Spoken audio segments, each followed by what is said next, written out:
Mesdames et messieurs, bonjour. L'émission politique de Séné Plus, nous allons en parler, reçoit cette semaine M. Farba Senghor. M. Farba Senghor qui est un ancien ministre sous le régime de Maître Abdoulaye Wade, membre du comité directeur du Parti démocratique sénégalais, secrétaire national chargé de la propagande et du patrimoine du parti.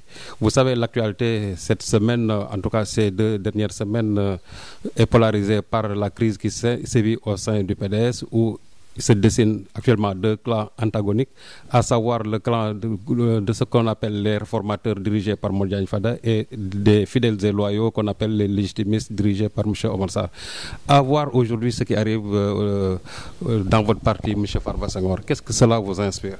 Cela véritablement m'inspire une réaction de dépit envers Macky Sall et son régime, puisque tout ce qui se passe à l'Assemblée nationale et tous les remous que les Sénégalais sont en train de suivre dans le parti et à l'Assemblée nationale sont l'œuvre de Macky Sall lui-même. Et ce qui est extrêmement grave, c'est l'immixtion flagrante du président de la République, Macky Sall, dans le fonctionnement de l'Assemblée nationale, c'est-à-dire dans l'immixtion, le tripatouillage du bureau de l'Assemblée nationale avec la bénédiction de son président Moustapha Niasse et la rupture de l'équilibre entre les différentes parties ou coalitions, entre les différents partis ou coalitions, entre les différentes coalitions présentes à l'Assemblée nationale, c'est-à-dire la coalition Benno Bokk Yakaar et le PDS, qui ont chacun normalement un groupe parlementaire à l'Assemblée nationale. Alors, ce qui s'est passé à la veille de l'ouverture de cette présente session de l'Assemblée nationale, le président Macky Sall, qui est en même temps président de l'APR et président de Benno Bokk Yakaar, a convoqué et réuni tous les leaders donc de la coalition qui est à la tête donc du pays, c'est-à-dire Benno Bokk Yakaar, et leurs députés. Ils ont harmonisé selon les propres termes de la presse, et lui-même a désigné les députés pour occuper les différents postes dans le bureau de l'Assemblée nationale. Et plus encore, il a dit à la fin de la réunion que personne ne vienne ici se lamenter et il faut suivre donc mes instructions. Mais cela, il en a le droit parce que c'est son parti. Voilà, exactement. Vous avez raison. Quand il s'agit donc de sa fonction de président de Benno Bokk Yakaar et de président de l'APR. Mais pourquoi, je vous renvoie la question, il refuse cela au président Abdoulaye Wade, qui est le fondateur du PDS, alors qui a lui-même envoyé ses députés de la liste PDS à l'Assemblée nationale. Pourquoi il lui refuse donc ces mêmes pratiques? C'est là où il y a une rupture de l'équilibre entre le parti au pouvoir, dont le président, qui est le président, a la latitude de s'immiscer à l'Assemblée nationale, de désigner ses députés aux différents postes, et qu'on le refuse à l'autre parti qui est en face de lui, qui est le Parti démocratique sénégalais. Parce que lui-même, il a fait des injonctions à plusieurs reprises à ses partisans, dont Moustapha Lo, pour lui demander de ne plus toucher au président Moustapha Niasse, parce que c'est lui qui l'a désigné pour être président de l'Assemblée nationale. Donc, mais là aussi, c'est pour l'équilibre au sein de la stabilité, au sein même de sa coalition. Non, mais cet équilibre, parce que lui-même, il a dit la patrie avant le parti. Donc, il devrait chercher cet équilibre au sein de l'hémisphère, c'est-à-dire à l'Assemblée nationale, avant de le rechercher au nom de sa coalition. Si je me fie à ce que vous venez de dire, c'est que lui, il privilégie donc son parti avant la patrie. Et c'est là où tout le monde trouve que c'est gauche et c'est antidémocratique, donc c'est ce qu'il a fait. Plus encore, vous savez que à l'ouverture de la session, je crois que tous les journalistes et tous les Sénégalais sont témoins. C'est Moustapha Niasse lui-même qui est allé s'asseoir sur le banc, c'est-à-dire sur les places réservées aux simples députés pour laisser sa place à Doud Issa Niasse, le député le plus âgé, pour présider donc l'ouverture de l'Assemblée nationale. Il n'était plus président de l'Assemblée, son mandat était arrivé à terme. Exactement. Oui. Parce que donc son mandat est arrivé à terme et le mandat du bureau est en même temps arrivé à terme. On est d'accord. Le bureau est composé du président de l'Assemblée nationale, des vice-présidents, des secrétaires élus, des questeurs et des présidents de groupes parlementaires. Donc cela veut dire que si je vous rejoins, alors pour également les groupes parlementaires, leur fonction était devenue caduque. Donc de la même manière, Fada n'avait aucun pouvoir alors de prendre un quelconque acte en tant que président de groupe parlementaire. Mais là, ici, il y a un problème entre les deux articles, c'est-à-dire l'article 20 et l'article 22. Ici, il y a la confrontation entre les deux. Avant d'arriver à l'article 20 et à l'article 22, vous-même, vous avez dit que le bureau de l'Assemblée nationale était caduc. Absolument. Donc, c'est fini. Il faut maintenant se référer à l'article 20 pour mettre en place à nouveau le groupe parlementaire. Et c'est le président qui est désigné à cette occasion-là qui vient siéger dans le bureau de l'Assemblée nationale. Donc voilà, ça c'est l'article 20. Maintenant, la confusion que Fada a fait aux Sénégalais, c'est de croire que lui, en tant que président déchu, dont le mandat est arrivé à terme le 30 juin 2015, en même temps que le mandat du président Moustapha Niasse en tant que président, lui, il se donne des prérogatives pour agir en tant que président du groupe parlementaire sur la base de l'article 22. Or, l'article 22 ne prend effet qu'en cours de session, c'est-à-dire lorsque le bureau a été déjà élu et que lui-même, il a été désigné en tant que président du groupe parlementaire, c'est à ce moment-là, au cours de l'année, que lui-même, qu'à chaque fois qu'il y a une démission, une radiation ou une adhésion, la personne, le député concerné, vient auprès du président du groupe parlementaire et dépose donc sa demande entre les mains du président. C'est là le problème. C'est là le problème. Donc cela veut dire que Fada, comme je l'ai dit toujours en Wolof, Balangane Nam Nekfa, Fada n'existait plus en tant que président de groupe. Lui aussi, il vous a reproché le fait que les députés qui sont concernés et qui disent qu'ils ne font pas partie de sa liste, que contrairement par rapport à l'année dernière, les gens, c'est-à-dire il n'a fait que reconduire les différentes signatures qu'il y avait au sein même de son groupe parlementaire et il n'a pas aussi enregistré de démission par rapport à ça. C'est la version qu'il a servi hier. Vous-même, vous avez dit que le bureau était caduc. Oui, moi je vous dis ce que Modiane Fada a dit. Non, attends. Il ne faut pas se référer, il faut se référer sur la loi, sur les textes, sur la jurisprudence et sur les pratiques. C'est-à-dire, vous-même, vous avez dit que le bureau de l'Assemblée était caduc. Donc, en même temps, Moustapha Niasse, en tant que président de l'Assemblée nationale, et Modiane Fada n'avaient plus aucun pouvoir. Donc, il n'a aucun pouvoir pour aller déposer une liste. Mais concédons-lui le droit de déposer la liste.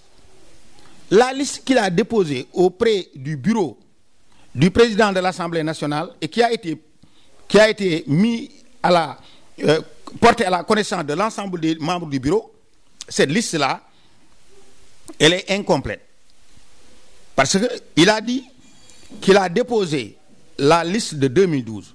C'est-à-dire c'est la liste que le mandataire alors du parti désigné par le président Abdoulaye Wade Oumar Sarr avait déposé le 31 juillet 2012. Ce n'est pas lui qui avait déposé, ce n'est pas Fada. C'est Oumar Sarr qui avait déposé cette liste en disant que Modiane Fada est le président du groupe parlementaire et Mohamed Dien en est le vice-président. Donc voilà la liste qu'il avait déposée. Alors, il a pris cette liste avec les signatures. Il a ajouté en bas 2 cases, parce que c'est une liste de 12 députés.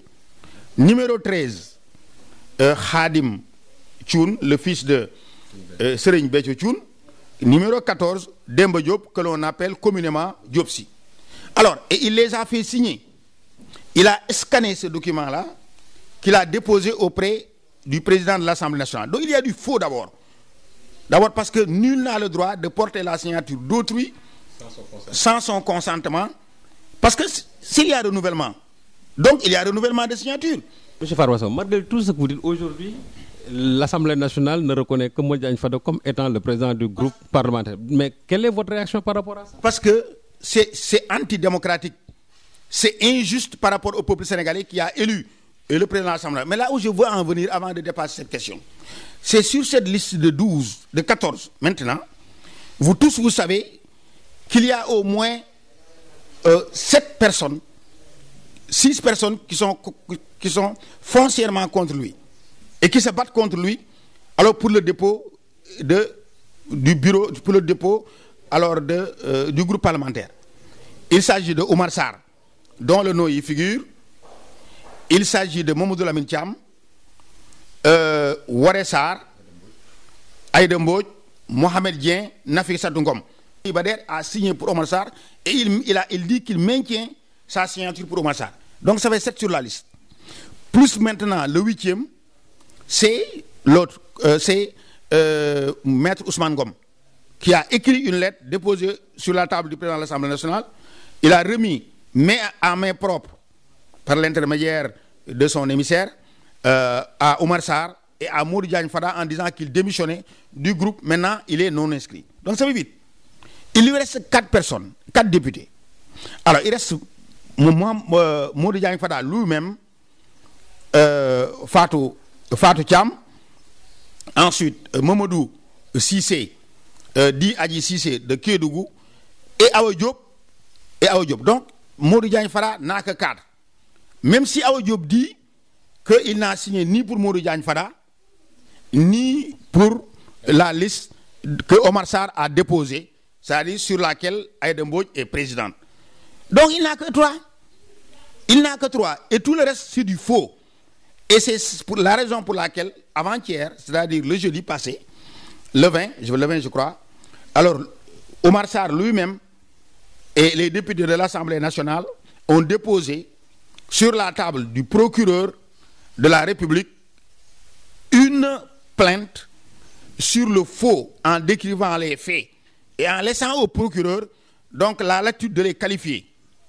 Parce que pour que personne ne vienne demain nous dire oui, vous n'avez pas qualifié, voilà les faits, etc. Vous devez viser tel ou tel délit.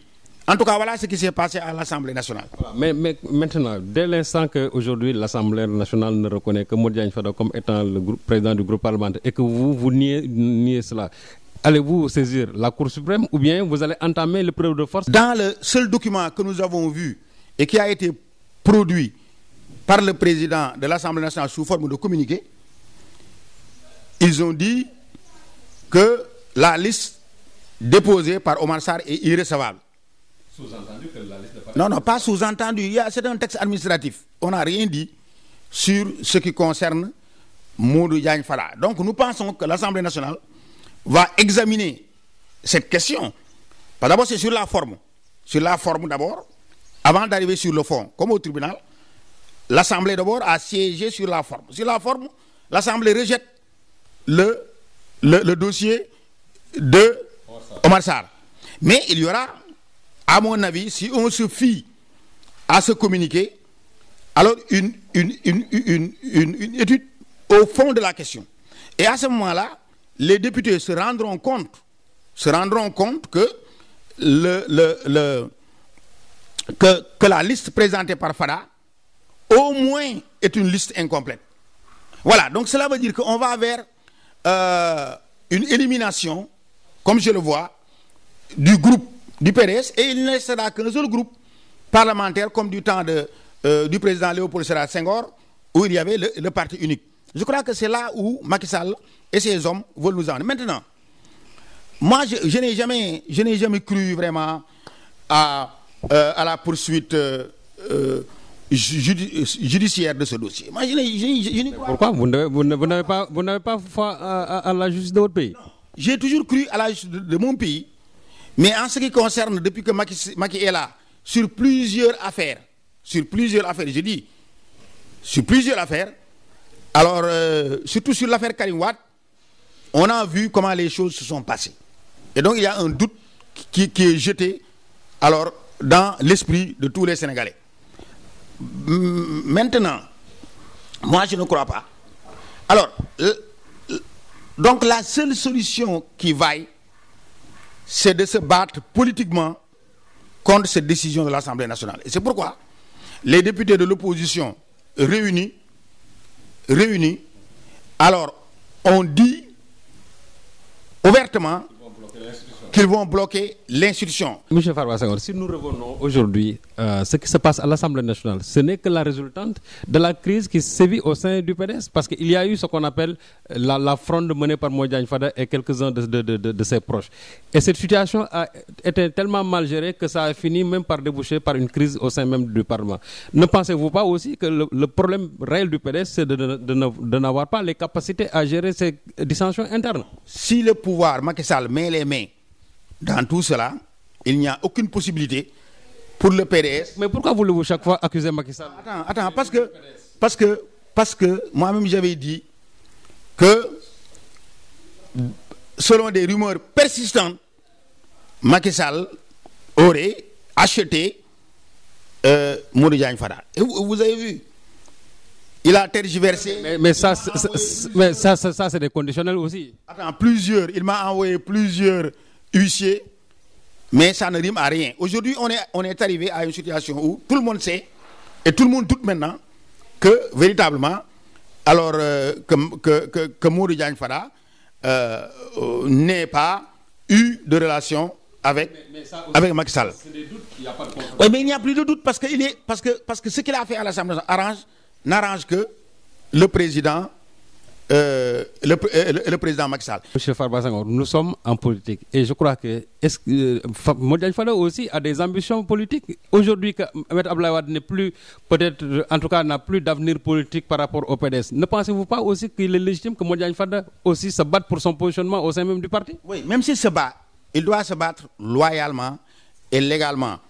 Parce que le c'est pas loyal de dire que le PDS doit procéder à des renouvellements.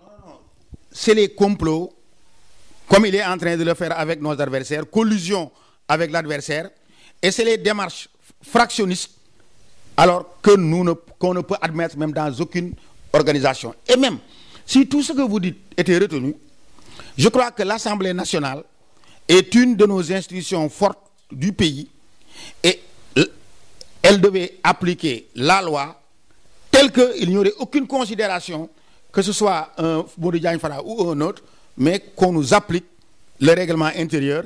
Le parti qui est allé aux élections, qui a gagné, et dont le mandataire a déposé ses listes, comme vous l'avez reconnu, devait avoir donc le droit de nommer son président de groupe parlementaire. Et mieux encore, à l'Assemblée nationale. Alors, parce qu'il y a une boulimie du pouvoir qui fait que Macky veut tout prendre. Il veut tout prendre, il va chercher des militants fragiles au niveau alors de l'opposition, mais il a tout le bureau est à 100% Benno Bokk Yakaar. Mais ça c'est là. Oui, c'est parce que aussi secrétaire élu et maintenant il veut désigner lui-même les 8 secrétaires élus, oui, et les 2 questeurs, et il veut maintenant désigner pour nous un président de groupe parlementaire. C'est-à-dire qu'il veut tout prendre. Si Macky Sall aujourd'hui en est arrivé à cette situation où il a tout pris au sein de l'Assemblée nationale, mais c'est parce que aussi au sein du PDS, vous n'avez pas su régler la crise interne qui est en train de déchirer le parti. Cette crise interne, elle est dans tous les partis.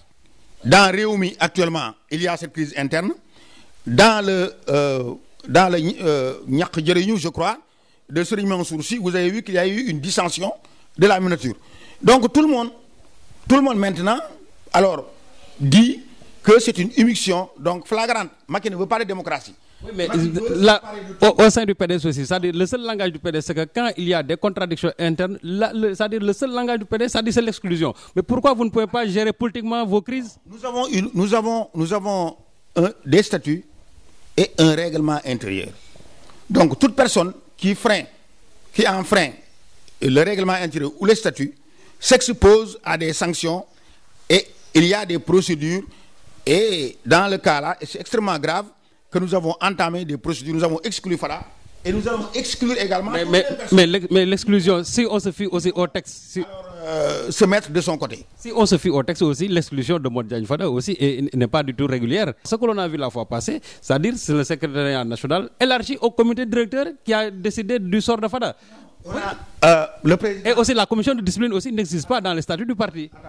Le président, mais s'il n'existe pas, donc vous voulez donner à la latitude au secrétaire général le droit lui-même donc de sanctionner et de sanctionner tout le monde.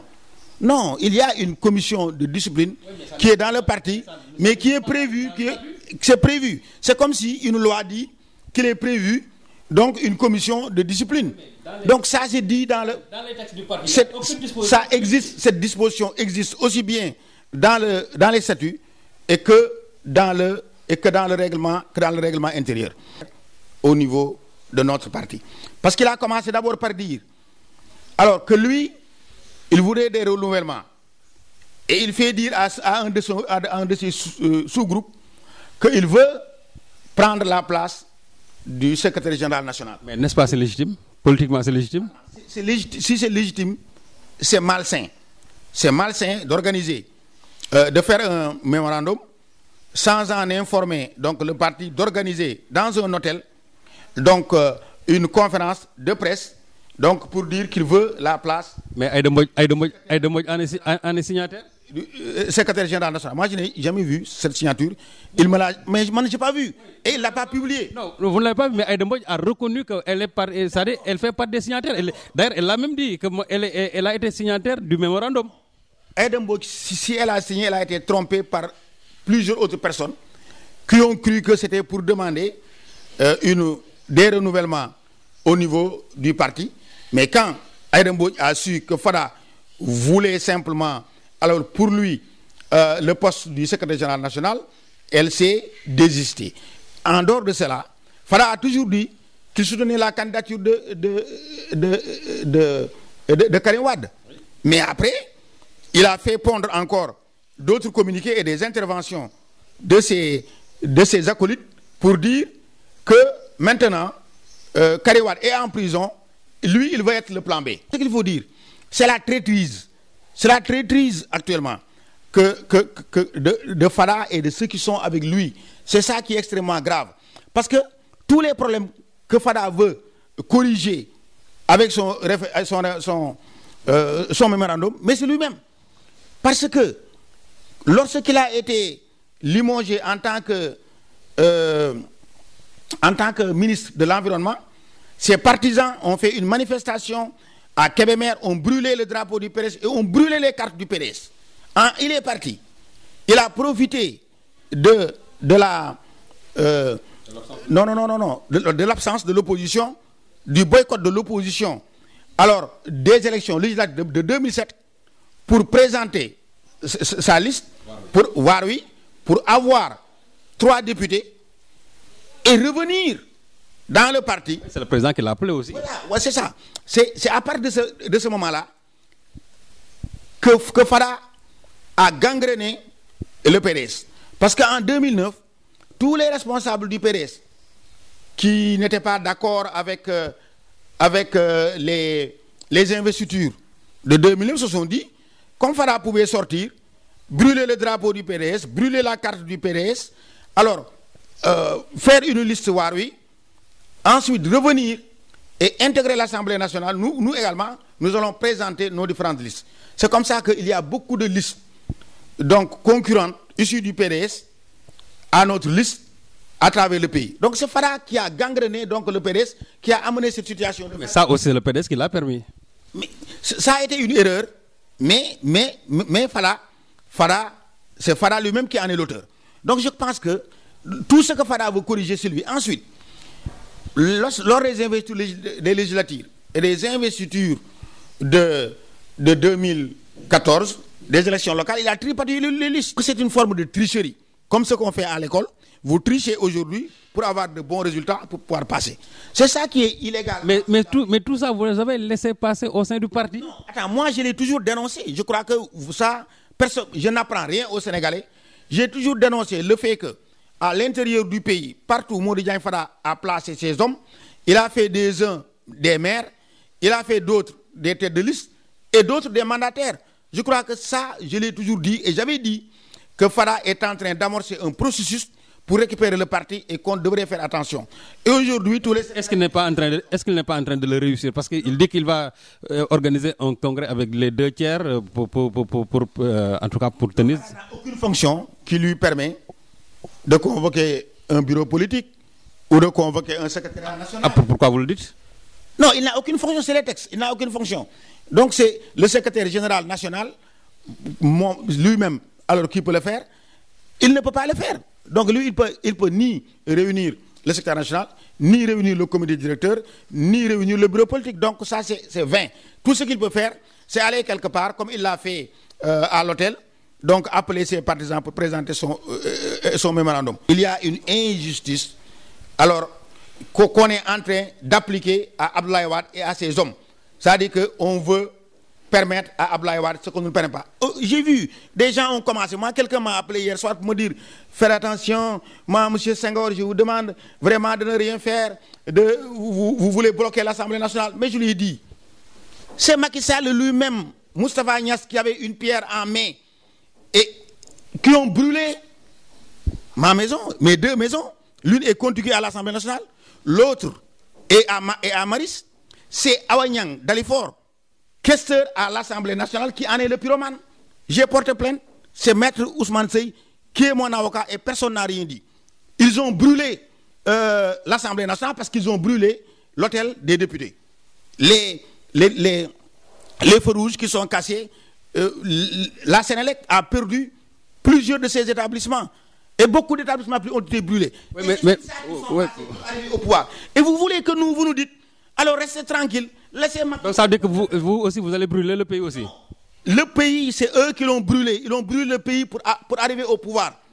Mané, Kep Louaï Rendi, qui a le Moustapha Niasse, on l'a vu avec une pierre. Je ne l'ai pas inventé. Est-ce que je l'ai inventé? Mais ça, c'est un contexte de lutte. C'est un autre contexte de lutte que nous avons, qui existe et que nous allons fortifier. Nous allons nous battre contre eux. Il y a des gens, je ne comprends pas leur attitude. C'est-à-dire, quand Macky Sall est en mauvaise posture, il se lève pour réclamer la paix. Mais quand nous sommes en bonne posture, les gens disent, voilà, alors il faut appeler à la paix. Mais il faut une paix juste, une paix sociale. C'est-à-dire qui respecte l'équité, qui respecte les deux groupes et l'équilibre, ceux qui sont au pouvoir et ceux qui sont dans l'opposition. Mais si on ne fait pas attention, on va arriver à une situation comme au Burkina Faso. Et je vous le dis, ah bon? On va y arriver parce que s'il n'y a plus de démocratie, si l'on piétine alors l'opposition, il faut s'attendre à tout. Ça, ce n'est pas moi qui le dis, mais c'est ce qu'on a constaté dans plusieurs pays, dont au Burkina Faso. Mais ça, c'était les vieilles méthodes du PDS du temps du régime d'Abdou Diouf. Macky Sall a dit rupture. Quand il dit rupture, ça veut dire que tout ce qu'on faisait qui est mauvais, tout ce que faisait Senghor, tout ce que faisait Tanor Dieng, tout ce que faisait alors Abdou Diouf et autres, il faut laisser tomber, il faut faire ce qui respecte, il faut faire autrement. Mais quand il ne va pas faire autrement, mais je crois qu'il ne doit pas appeler à la rupture. À la rupture. Nous réclamons un équilibre social, un équilibre politique et un équilibre économique. Voilà, nous sommes des libéraux. Voilà ce qu'on réclame. Voilà. Mais aujourd'hui, peut-être pour aller vraiment vers la fin de cette émission, aujourd'hui, c'est-à-dire quelles sont les solutions que vous allez apporter pour résoudre vraiment cette crise interne-là qui est en train de déchirer votre parti? Il y a une seule solution. C'est qu'on arrive à nous faire entendre et à nous faire écouter par Macky Sall. Je l'ai toujours dit. Alors, Abdoulaye Wade a toujours soufflé le chaud et le froid. Il faut une arme terrible qui est l'arme politique. Il faut que ton adversaire, qu'il soit alors un roi, ou qu'il soit un président, ou qu'il soit un dictateur, ou qu'il soit Macky Sall,